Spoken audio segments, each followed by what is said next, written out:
শাকিব খানের বরবাদের next content কি তাহলে আসছে ঈদের গান নাকি আইটেম সং, কোনটা আসতে পারে? এবং তার সঙ্গে সঙ্গে কিন্তু আরও অনেকগুলো বিষয়কে নিয়ে কিন্তু কথাবার্তা হবে। সো হ্যালো গাইস, আমি Dipen, welcome back to my channel Deep exclusive. So এখন আমি এই ভিডিওর মধ্যে সবার ফার্স্টে যে বিষয়টাকে নিয়ে কথা বলবো সেটা হচ্ছে কি বাগি 4। তো বিষয়টা হচ্ছে টাইগার শ্রফের আপকামিং প্রজেক্ট এবং বাগি এমন একটা ফ্র্যাঞ্চাইজি যেটাকে নিয়ে আমাদের একটা হিউজ লেভেলে কিন্তু এক্সপেকটেশন কিন্তু থাকে, এবং বাঘি 2 অবধি বেশ ভালো কন্টেন্ট কিন্তু ডেলিভার করেছিল এবং সেখানে টাইগার শ্রফের পারফরমেন্স কিন্তু খুব ভালো ছিল। এইবারে বাঘি 3-তে যে বিষয়টা হয়েছে, সম্ভবত এর কোনো একটা রিমেক প্রজেক্ট কিন্তু ছিল এবং এতটা ওভার দি টপ করে দেখিয়েছে, মানে দেখানো হয়েছে আর কি, সেটা সত্যি বলতে গ্রহণযোগ্য কিন্তু মনে হয়নি কোনো দিক থেকে।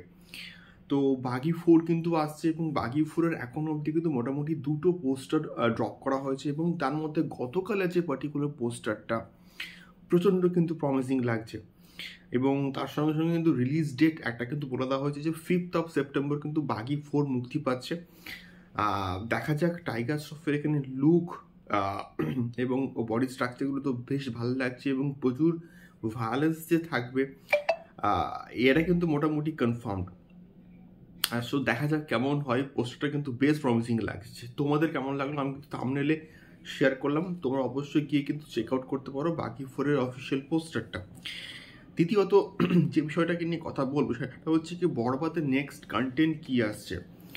তো বরবাদের টিজার তো ড্রপ করা হয়ে গেছে। বরবাদের টিজার একটা প্রচণ্ড ভালো একটা রেসপন্স পাচ্ছে কিন্তু অডিয়েন্সের কাছ থেকে, এবং অলরেডি কিন্তু এটা বলে দেওয়া হয়েছে যে নেক্সট কন্টেন্ট কিন্তু আসছে। Till then enjoy the teaser. তো নেক্সট কন্টেন্ট কি হতে পারে? আমার যেটা মন বলছে বরবাদের নেক্সট কন্টেন্ট কিন্তু সম্ভবত কোনো গান ড্রপ করা হতে পারে। দেখুন, 3টে অপশানস আছে। যেহেতু এটা ঈদে মুক্তি পাচ্ছে, একটা ঈদের গান তো আমার মধ্যে অবশ্যই থাকবে এবং সেটা আমরা ইতিহাস মোটামুটি দেখে এসেছি।